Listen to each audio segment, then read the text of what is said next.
Hello, I am going to give you a quick demonstration of how Mastery Manager can be used to input rubric type data.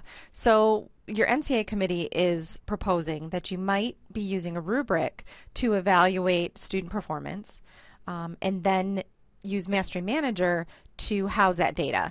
So unlike a multiple choice assessment where you'd be using the scanner, when you're using a rubric, it's often easier to just use this input feature. We have schools around the district who are doing this, and the teachers have found it's much easier to do it this way than to use the scanner. So I'm going to go ahead and log in to Mastery Manager just like you would do if you were doing any other kind of assessment, and you can do this from any computer. It does not have to be in the Mastery Manager room. You'll go to Assessments, and this will already be preloaded for you. So in this mock-up, I've used Steve's classes and said, let's say he was doing the NCAA math assessment for his computer networking courses, and he's going to come over here. This is already all set. You don't have to do anything. He's already done the grading. He has all the student scores. He's just ready to do the input. So right here, click on Input. Choose the class. You'll see that it's been loaded with the classes that he teaches. First semester, these were. And there's his class list. Right? So coming over here, you'll have your scores. And again, this is just a mock-up. I don't know how many items you're going to have across there. I've just made this up. So it's got computation, strategy, reasoning, and fluency. And by clicking on this button, you don't have to use the pull down. What I'm going to do is use my keyboard and the tab button. So Jack 3, and I'm going to tab 3, 3, 3. And just tab to the next person's scores. Let's say he's got 2s and 3s. Let's do some 3s and 2s. So all I'm doing is using my keyboard to tab between these 4 scores. You'll notice I'm skipping over 0 and absent. The 0 score, I don't think you would ever use that because you're not going to be giving any students zeros. You may have to mark somebody absent, so they haven't had, you haven't graded them on that yet.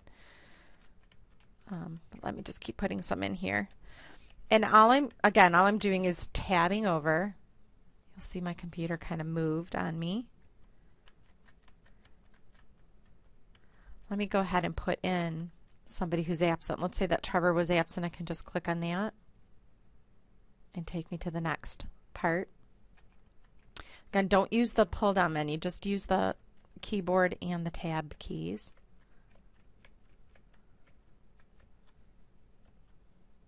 I'm lost. Oh, here we go.